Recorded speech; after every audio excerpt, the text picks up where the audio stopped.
following is a presentation of TFNN.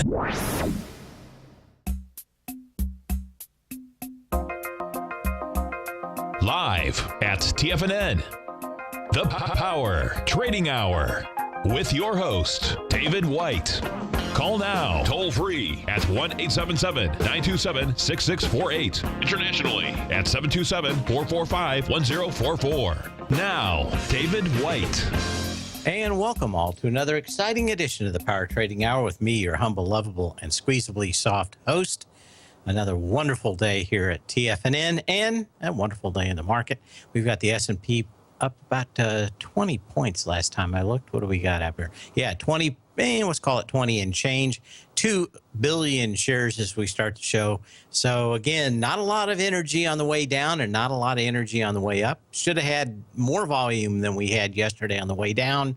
Plus, of course, we're going into monthly options expiration, which is normally 80% bullish. So we've got historically 80% chance that we're going to close above the 2040 level that we saw yesterday. And not uncommon to see this bounce out here. I wanted to look at options.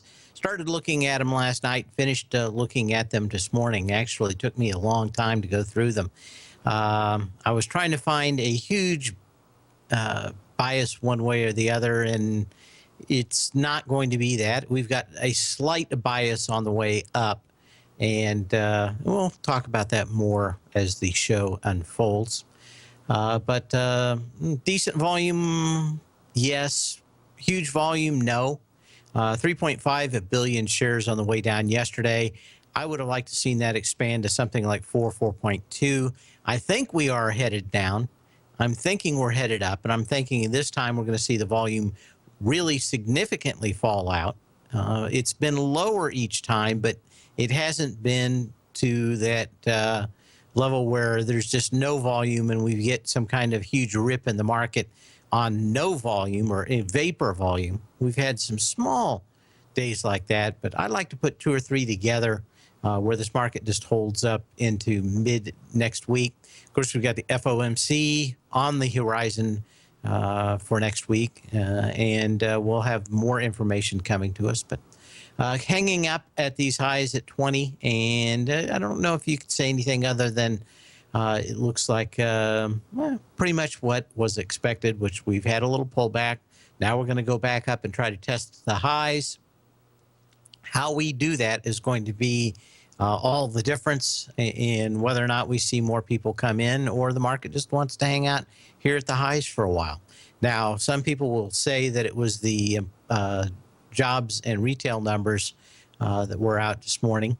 Neither one of them good, but they'll blame a lot of that on the weather. And in past winters, they've basically done the same thing. In the second quarter, everything's come back. And my guess is that we're going to see a lot of people betting on a second quarter coming back. But the one thing that they are forgetting to bet on is that dollar. And it is the almighty dollar right now. And, of course, pretty significant pullback off the $100 high this morning. Went to $100.06 down to down to 98.65, and kind of coming back up. But I'm thinking that we could see some intervention, or looking for some intervention. And I'd love to see this thing come back to about 95 or 96, something like that, to really line up additional movement. Now, of course, I know a lot of people are out here looking at gold, not giving us any clues either. It's up $2.20. Silver up 16 cents. But these things down around the low. I still think that we're going to get a test of 1130. And maybe we get that next week. Maybe it takes a little while. I would certainly love to see some kind of huge reversal signal, like a slam down, so that everybody just screams that they no longer want to know about gold, hear about gold, or even look at gold. And maybe that's what it's going to take to set the hook for the bottom in gold. But it's actually some of the stocks not looking half bad out there. I would just love to see a lot of people washed out of them so that I could get into them knowing that the weakest hands were out of this market. I still think that there's far too many people playing gold stocks and gold itself for too short a time horizon. Those people will be easily shaken out of the market. So if I miss it, I miss it. If it goes up from here, God bless you all that have already bought it. I am continuing to wait until I see the whites of their eyes, as pretty much everybody I know out here talks about it. Let me find. Oh, I got to find this. I forgot to. I knew there's always something that I've got so many different things that I'm running on this computer to do my show. There's always one thing that I tend to forget about it. And today was my little audio playing program, but I've got it launched now. That it's all just a little bit of history repeating. You can't beat Shirley Bassey, can you? Just wonderful.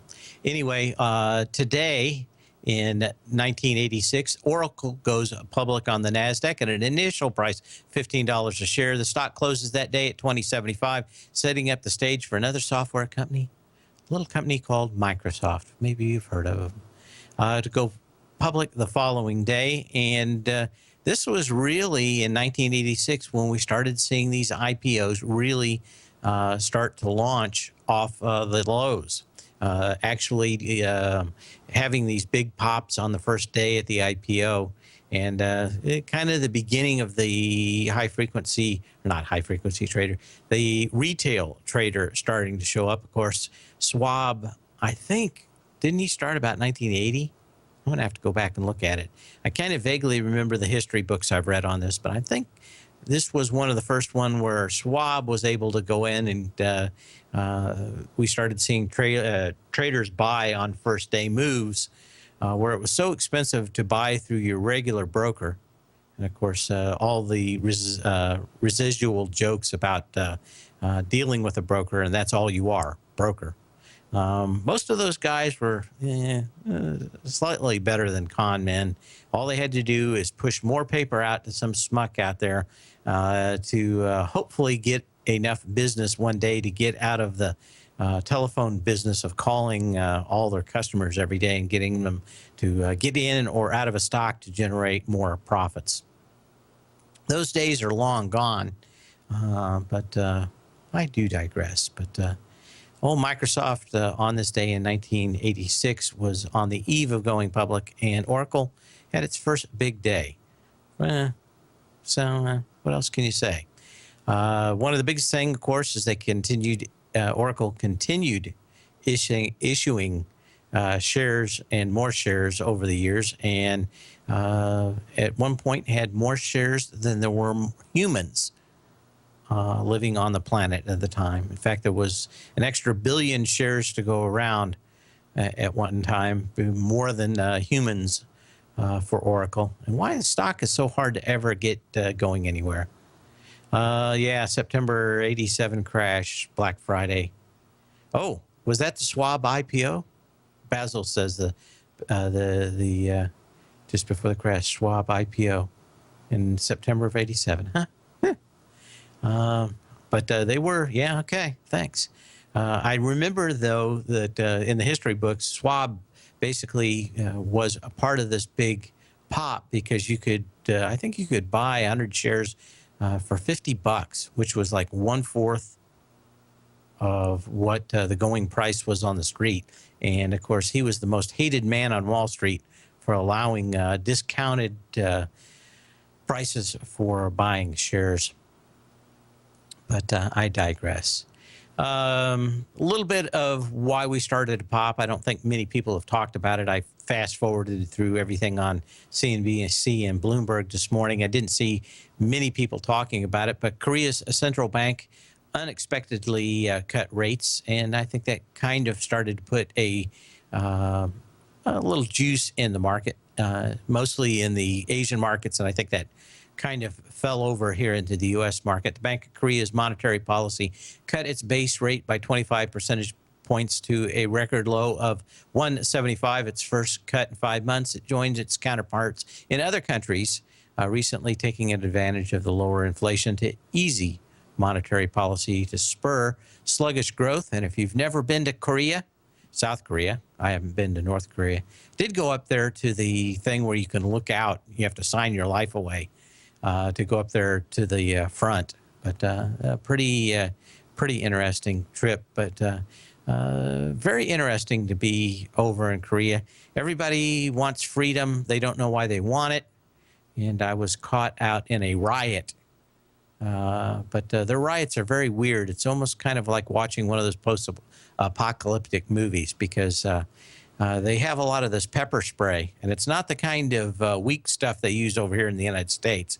The stuff that they use over there is like bear pepper spray. So all the young 20-somethings that have no idea why they're rioting and or protesting cover themselves in toothpaste and let it dry. So you get all these people that are Asian, right, and of Asian color, but they're all in whiteface running up and down the streets. And there was a shop owner that grabbed me and dragged me into his shop and put down the gate and hermetically sealed the front of his store until they all left. I ended up spending about 40 minutes nodding to him since he didn't speak English, but he was nice and dragged me in the store. So I didn't have to get pepper sprayed, but I do digress. Other things, I spent a great deal of the morning looking at the net neutrality rules. They finally got published this morning. And in the meantime, if you want to give me a call, you can at 877-927-6648. You can email me at path@tfnn.com and or post a message in the den like Basil Chapman, who did. And it was very interesting, but there are a lot of regulations. This thing actually in a PDF is 400 pages, which is, I thought was kind of rare that you find a government document that's actually right at 400 pages. But I went through most of it, and thank God about half of it is actually, what would you want to say? Actually, referrals to other documents and other things that had been before it. So it's actually about 200 pages. And about 100 of those pages are a bibliography kind of other kind of document. So you get whittled down this 400 page to about 100. It took me about 2 hours to go through it. But very interesting reading out here. A lot of people said the boogeyman was in this document. They may be. Maybe I missed it somewhere. A lot of people were very worried that people would take an opportunity to put in a fairness doctrine for the FCC. I did a lot of word searches and couldn't find it. When we come back, we'll actually talk about what is truly in this document and what's going to happen. But I have a feeling there is something that's going to happen longer term, not shorter term, that you should be aware of. So we'll be back in just a minute.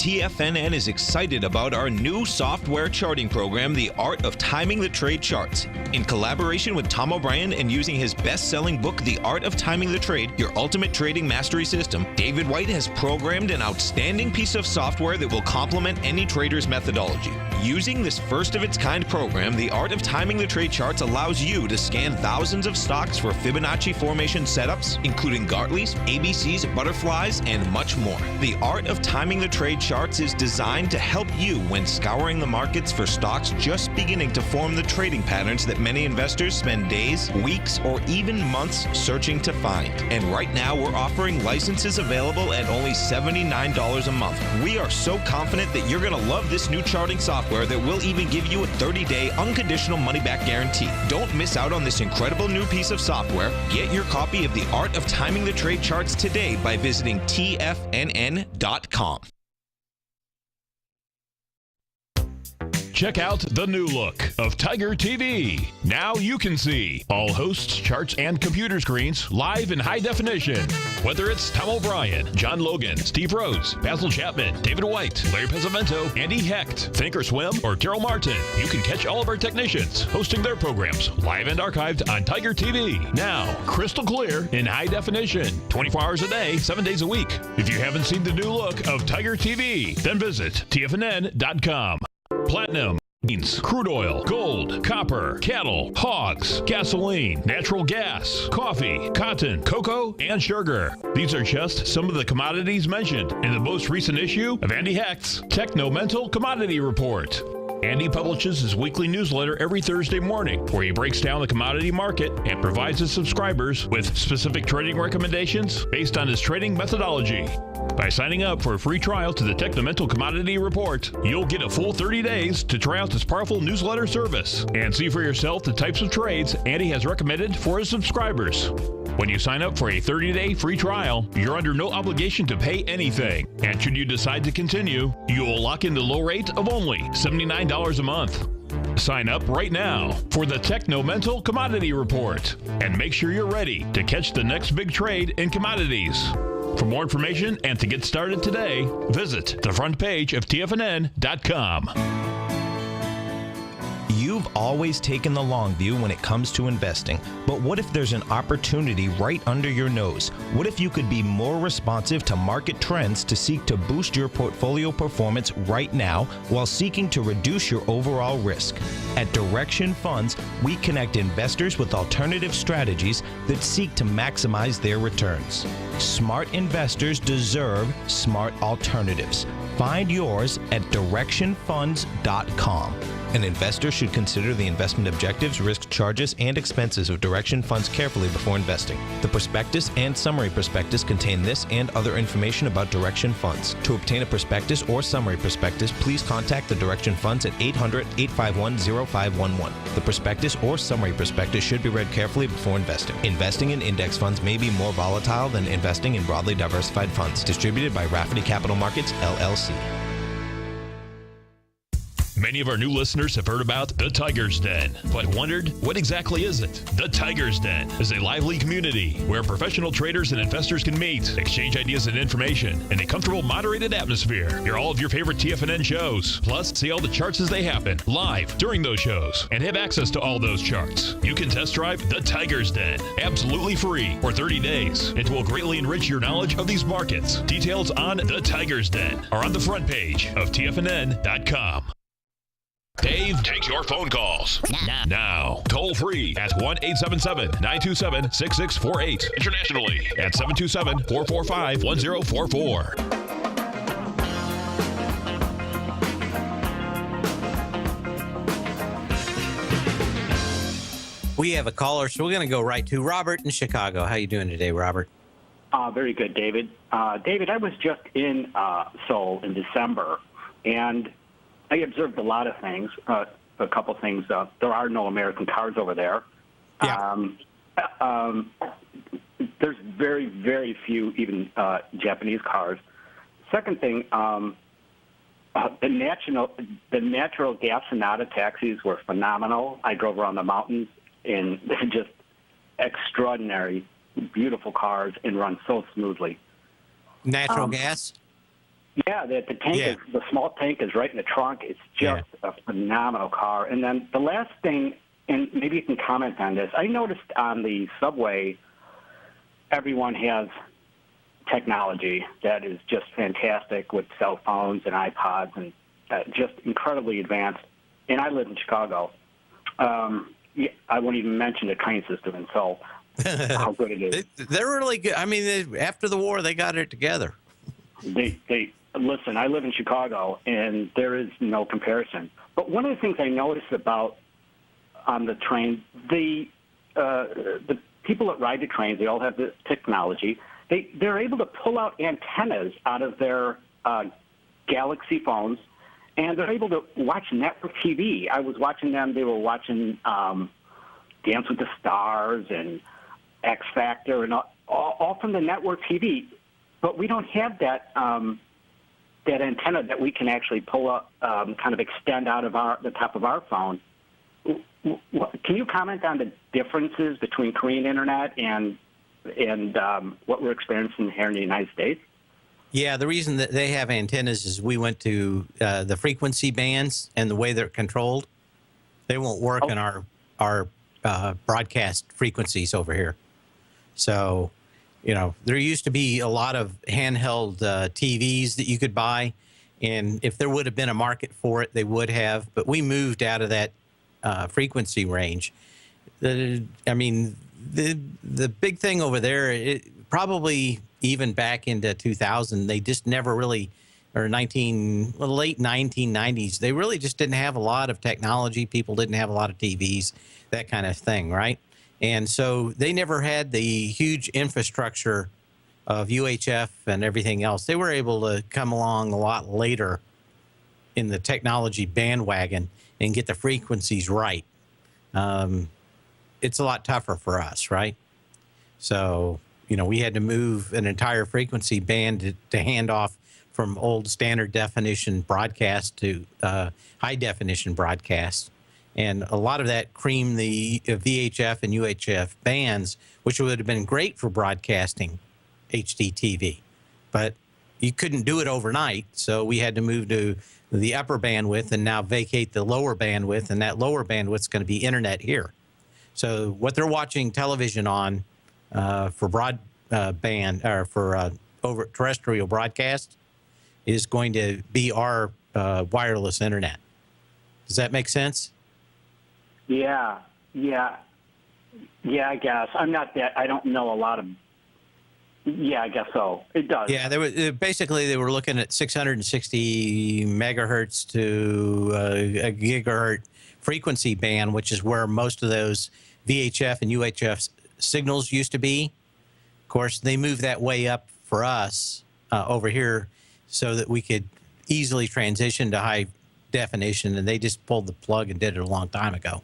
I started going to National Association of Broadcasters probably 1988, 1997 or something. And they were talking about high definition TV in 3 or 4 years then.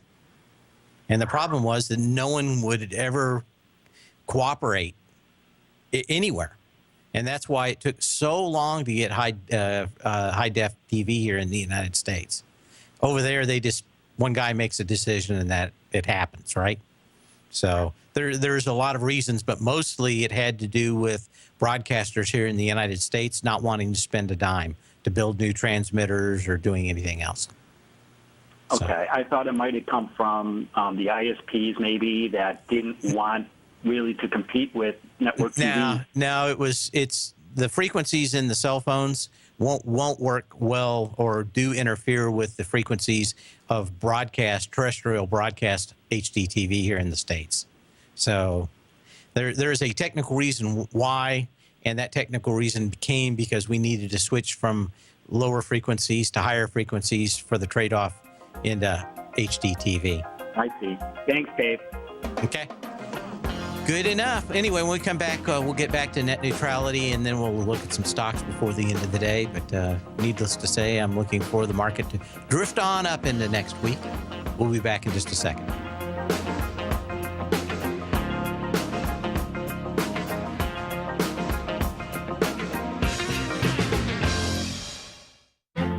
The Path of Least Resistance is David White's daily trading newsletter, and if you're looking for active trading ideas, then now's a perfect time for a 30-day free trial to this powerful daily trading advisory service. David uses his years of trading experience to offer his subscribers his trading ideas each morning in his Path of Least Resistance newsletter. Using a combination of equity trades along with options, David keeps his subscribers up to date with all pertinent market information with intraday afternoon updates when warranted.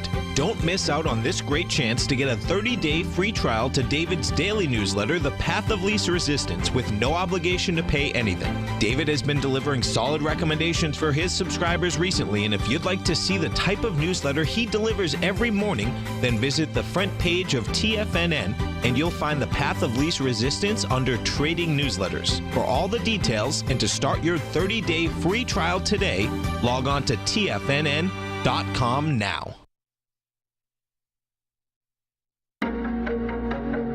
Has the current market volatility continued to stop you out of trades when the market spikes against you?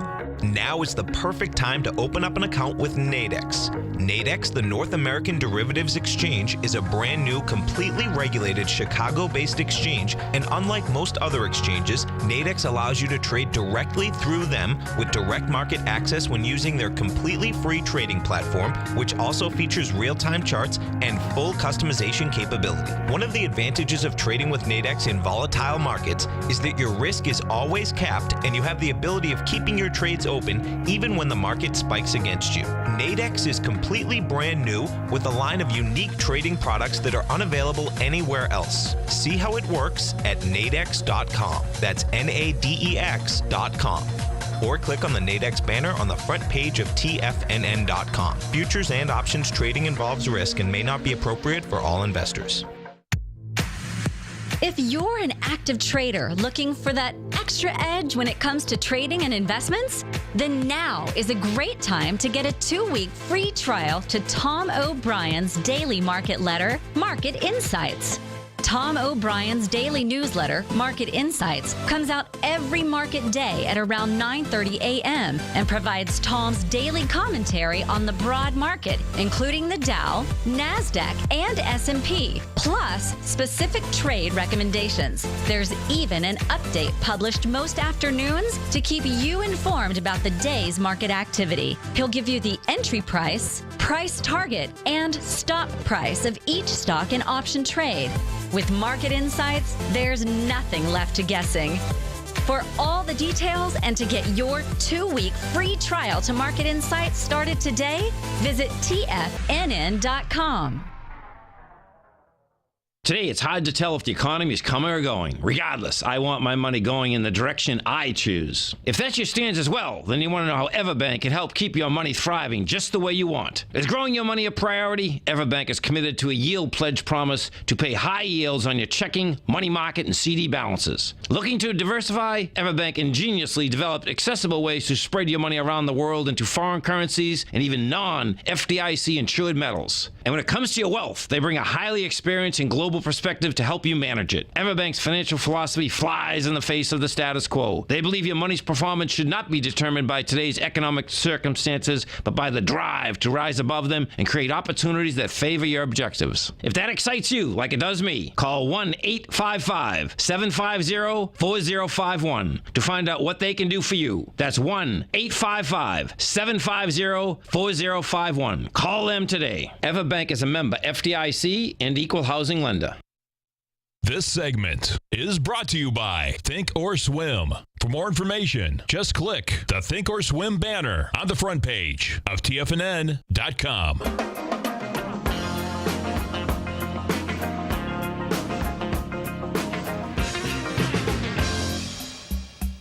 And we come back. I wanted to get back to net neutrality out here and lay out the business case. Anyway, the ISPs will, according to this document, are no longer able to block any destination on the internet. This was something that they, in this document, showed that had happened. And no matter how many shills for the internet business came on CNBC and lied about them not, they've been caught red-handed many times. In fact, almost all this stuff in here that I'm going to talk about, there are significant amounts of cooperation in the document to show that it had been a problem and that the industry continued to lie about that problem. No throttling, prohibition against the degradation of lawful content, application services, and devices. And again, there was a lot of people up to the vote at the FCC saying that this didn't happen. If you paid any attention at all to the blogs on the internet, there were a lot of people writing software showing how to prove it. And it was very tough for them not to do it. And of course, they got some of that evidence into this document. So it's kind of hard for these people to lie about it when it's now fairly easily provenable and documented. No paid prioritization. There's no way that you can, or it's illegal now to pay for a fast lane. And this is where it starts wandering into how this is going to change companies' stature out here. Probably most notable was Netflix paying for paid prioritization. Netflix also was putting in boxes at local facilities. These boxes could serve somewhere between 2,000 and 20,000 customers. And all the movies would be downloaded to this single box so that they only had to use the last couple of miles of the ISP's internet to actually service and give you the movie you're watching. Under this ruling, that would be illegal.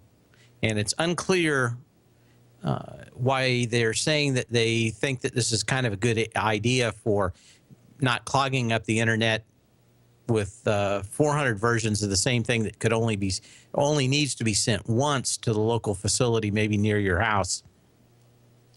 They are basically saying that basically Comcast and Time Warner had been gouging Netflix after they told Netflix to do this so that they wouldn't have to pay so much. Then they turned right around and tried to screw Netflix again, which is why Netflix made such a huge problem about it. But it's unclear on how this is going to work, whether this is a definitive advantage since they've already done it, waiting for the FCC to actually work and do their jobs. But that's kind of the murky part that I didn't find a good explanation in there. My guess, though, is maybe somebody like Amazon would squeal and say, hey, you're giving those guys a leg up.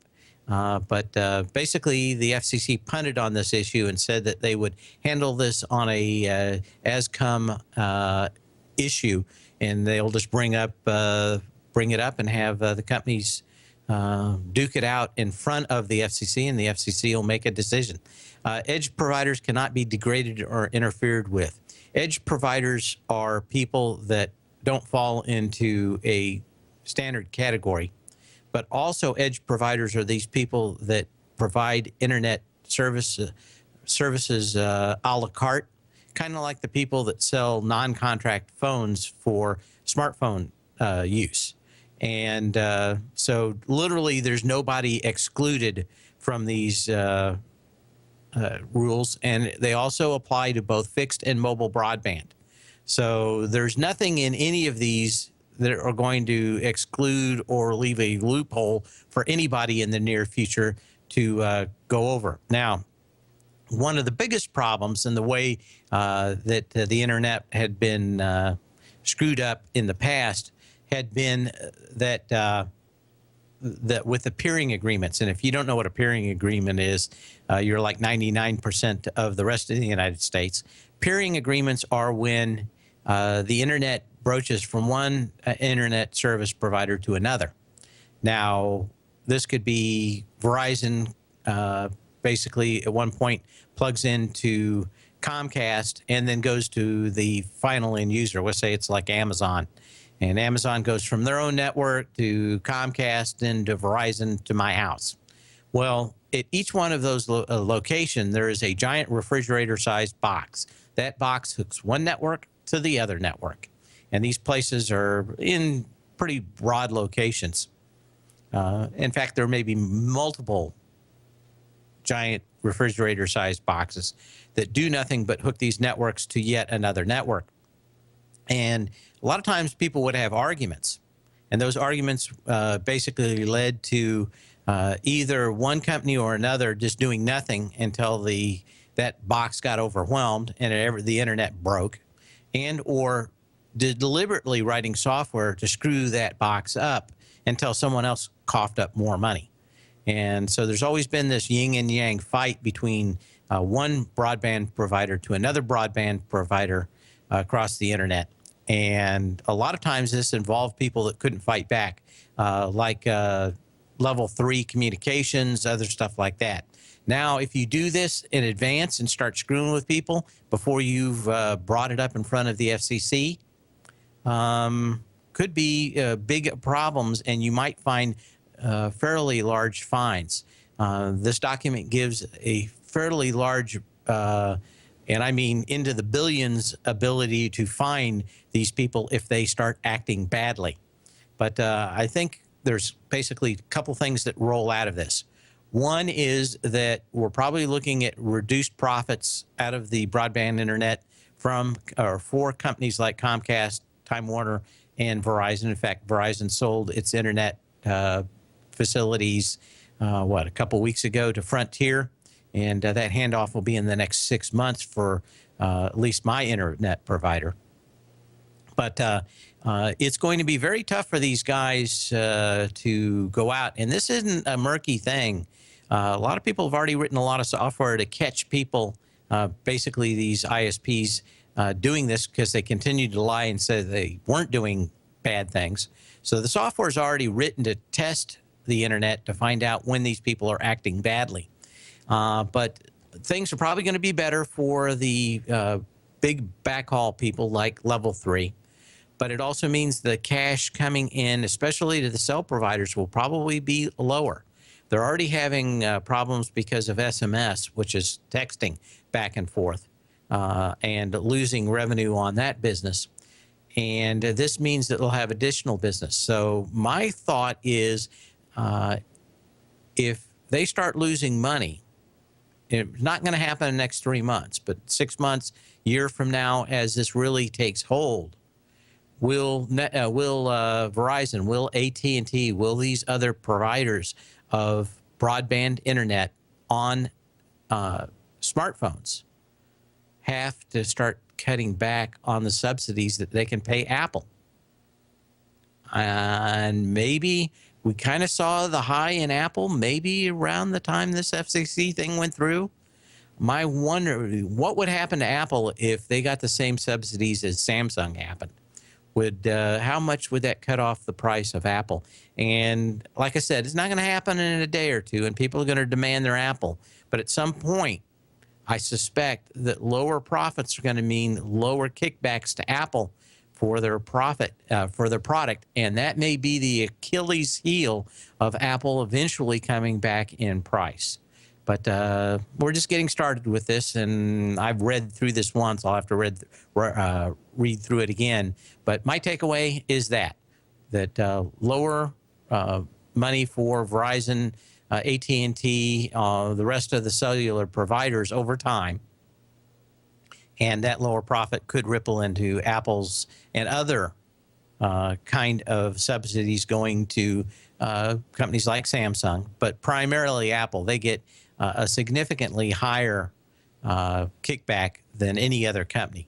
And they, to me, would be the first ones that if you're running out of cash, you go, okay, well, we're just going to raise the price of the Apple iPhone to $200 on the new contract to $300 or $400 or whatever it takes. So very interesting stuff going on out there. In fact, let's take a quick look at Apple. I think it's actually back up a little bit out here today. And again, don't think this is going to happen overnight, or a lot of people are probably not thinking this far forward in what will happen and how the money's going to come out. But you know it's going to come out of Verizon, you know it's going to come out of AT&T, and you know it's going to come out of some of the rest of the providers. And basically there's going to be some big fines, and this isn't going to be like the Justice Department. The FCC has the ability to level fines, and you have to pay them, and then you get to go fight later on. A lot of people think that the FCC was granted way too much power back in the 1930s. But that power still exists and has not changed. As long as you're broadcasting on public airwaves, you basically give away a lot. You may get a little bit less on the broadband internet that goes to people's home, but if it's flying through the airwaves, the FCC are gods unto themselves. And of course, I dealt a lot with getting products approved through the FCC. And for the most part, they're pretty easy to get going. But you start broadcasting, and they can get pretty testy, and they don't have a big sense of humor. So if they start pulling that crap on the FCC, which is, for the most part, a fairly independent organization, the way it was set up in the 30s, was to keep a lot of politics out of it, and it's continued to do so. Anyway, Apple up, but on very light volume out here. We may continue to see this thing. I'm thinking that, or at least options show that Apple could close a little lower than 125, and that wants to drift back about 120. But my guess is that it will be offset on a lot of people that are already short Apple. And of course, my guess is that why their big brouhaha shindig on Monday did not go well.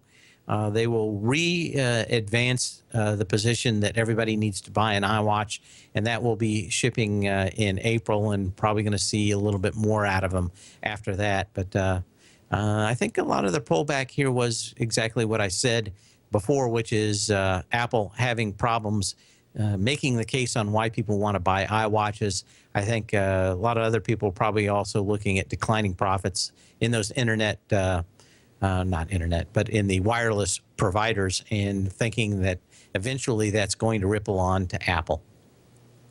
Anyway, you can give me a call at 877-927-6648, and or, of course, you can additionally post a message in the den or email me at path@tfnn.com.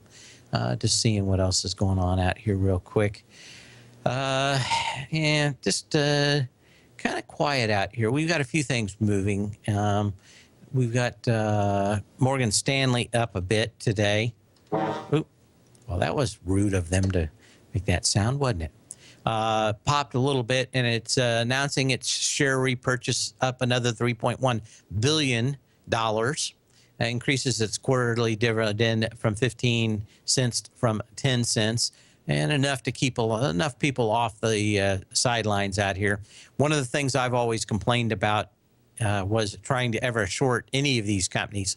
They've got more tricks up their sleeves. They've got their own trading desks, and my guess is they were ready and willing to stick it to a lot of shorts this morning, and why I stay away from them. I've occasionally made money in these guys, but if they're going to screw with anybody and try to catch anybody, it's normally in their own stocks, and why I don't try to short companies that have their own trading floor. Let's take a quick look at Goldman Sachs, see if they got kind of the same love out here today too, and on a nice little bounce in the market and in the stocks themselves. Could they come back? The answer is yes. It's just how many times do they screw with you until you actually make some cash? That's why I dislike it. Intel came out and said that their first quarter is going to be light, INTC.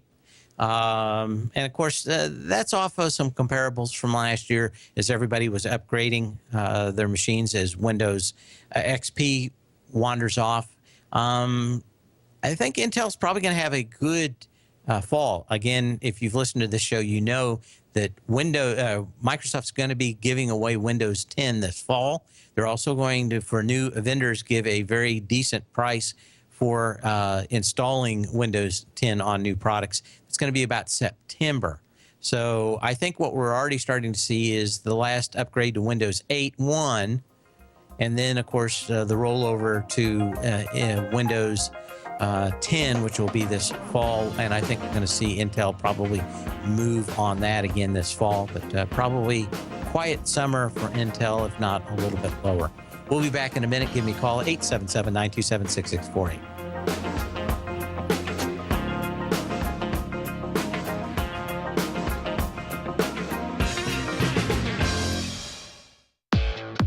Trade with confidence and clarity while using the software that thousands of institutional traders rely on to make the best and most accurate decisions.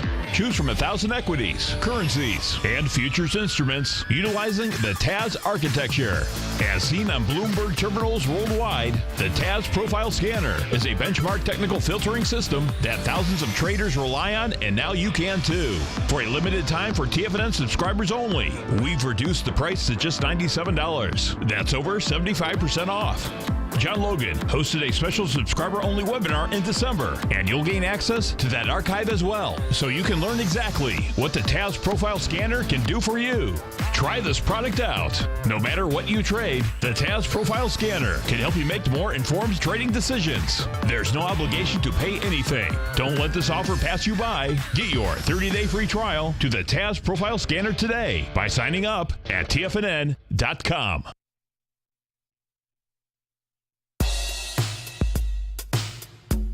Tom O'Brien's weekly gold letter, The Gold Report, gives complete and concise coverage of the entire gold market. Inside, you'll get Tom's commentary on gold, the dollar, the rand, the bond, the XAU, the HUI, and detailed coverage of nearly 25 mining stocks. He'll give you the entry price, price target, and stop price of each stock trade. The Gold Report is a long-term newsletter where the focus is on building real wealth through the management of a successful portfolio of gold stocks. With a lifetime of knowledge and almost 12 years of writing his informative weekly newsletter, The Gold Report, Tom O'Brien can provide you with the important market information to help you make better trades in the gold market. Don't let the next bull run in gold pass you by. To get a month-long free trial to The Gold Report, an $85 value, visit the front page of TFNN.com today. David White's newsletter, The Technology Insider, is focused like a laser on finding the next big things in technology. If you had invested only $10,000 in Microsoft in 1986, you'd have been a millionaire by 2000. Disruptive technology like Microsoft's is the key to these massive long-term profits, and the Tech Insider is the vehicle from TFNN to capitalize on these opportunities. This is the go-to newsletter that identifies, monitors, and profits on mostly little-known cutting-edge companies with great long-term prospects. David's experience is as an inventor of Emmy-winning animation products for TV and Hollywood that propelled a company public. Match that with 14 years as a full-time trader, and he's uniquely qualified to guide you through the light-speed world of ever-evolving high-tech. If you're ready to ride the next big technology bull market for less than $40 per month, log on to TFNN.com and get your 2-week free trial to the Technology Insider. Get in on the ground floor of the next big thing today. We're told to follow our passion and everything else will fall into place. I hope that's what each of you are doing each and every day. Hi, I'm Steve Rhodes, host of the Money Master Show at TFNN.com, and my passion for technical analysis is what led me to the most fundamental discovery in pattern recognition, the Rhodes Momentum Indicator, market scanner, and trading strategy, a set of tools that identify the momentum and power of the trend, the likes of which have never been seen before, for every market and every time frame. Yes, folks, the trend is your friend, unless you're on the other side. New to technical analysis? This is the place to start. And experienced traders, take advantage of the trend like never before. Experience the power of the Rhodes Momentum Indicator each day, available to subscribers of my newsletter service, Mastering Probability. I guarantee your satisfaction for the next 30 days unconditionally, so there's no risk to you other than being on the wrong side of the trend. Mastering Probability, available on the homepage of TFNN.com. And folks, live with passion. Catch Tom O'Brien, professional trader and educator, founder of TFNN. Also, a special guest on CNBC. Tom will bisect and dissect the markets. The Tom O'Brien Show, next on TFNN.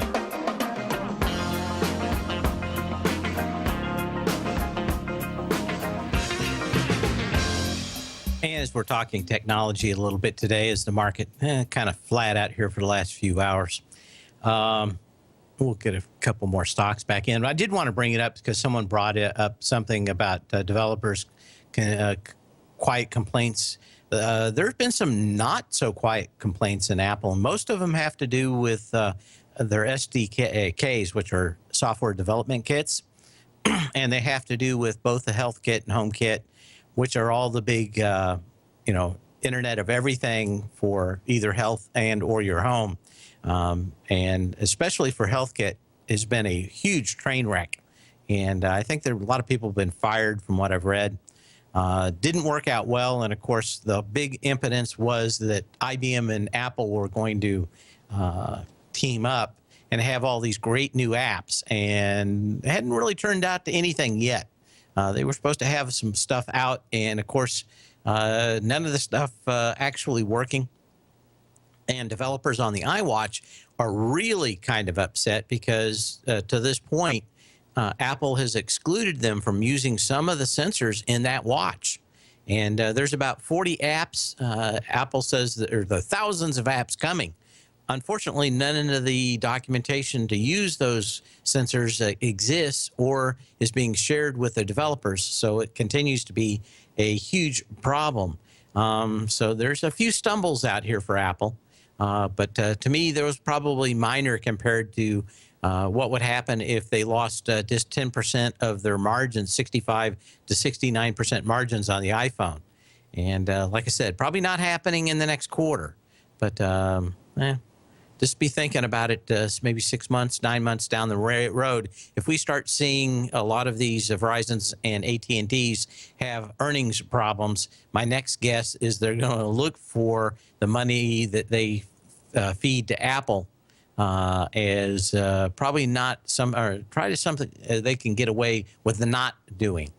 Anyway, when we look at IBM, it's back to a little gap that it had up, but nothing more. This thing looks like it's in a big trading range from about 165 to 150, and I don't see anything else out here. Could this drift up over expiration to 160? I looked at it this morning. Does look like it could do that too. Maybe a little temporary bottom out here, but hard to tell. Other things, do I have enough time? There were a couple of stocks that I thought were interesting, Oracle being one of them.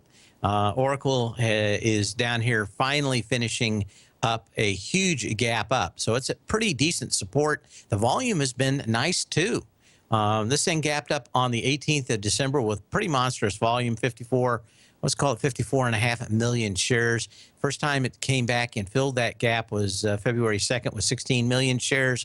Now we're back yesterday, 11 million shares, 8.7 million shares today. There is one more gap down here, but that gap really wasn't on that much volume. So I'm going to assume that we are at probably what should be a very strong support for Oracle. So in the technology range, could we get a little bounce out of here? I think we could, as a lot of these bigger stocks look like they're coming into some level of support, even with Intel coming out and dropping their numbers for the first quarter. Look for them to be soft. Look for Microsoft probably also to continue to be a little soft over the summer. But they've shown that they can make a lot of money by giving away the operating system and getting people hooked on a subscription, literally make more money, get them hooked on a subscription to Windows Office and some of the other things that they're selling.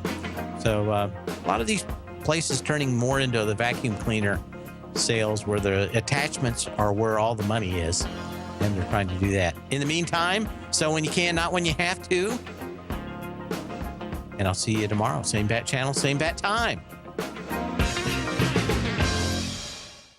You know what's cool? Taking something that's good for you. Something specifically formulated to help with weight loss, better sleep, stress reduction, and the need to detox. Nico, our hunter and gatherer ancestors found all their nutritional requirements for health in their wild environment. But today, our food sources no longer contain the vitamins, minerals, and nutrients our bodies need to stay healthy and strong. That's why we need Primal Edge Daily Nutrition. It includes a special blend of ionic, soil-based vitamins, minerals, fatty, and amino acids in an easy-to-use liquid form. Primal Edge is powered by highly concentrated fulvic and humic acids, nature's preferred delivery system. They have been called miracle molecules because, like sunlight, air, and water, life cannot exist without them.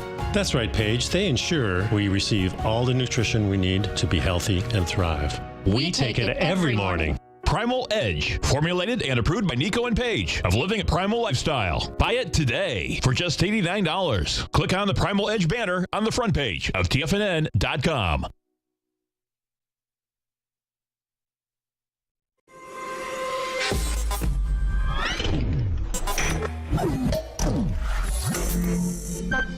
You're watching Tiger TV.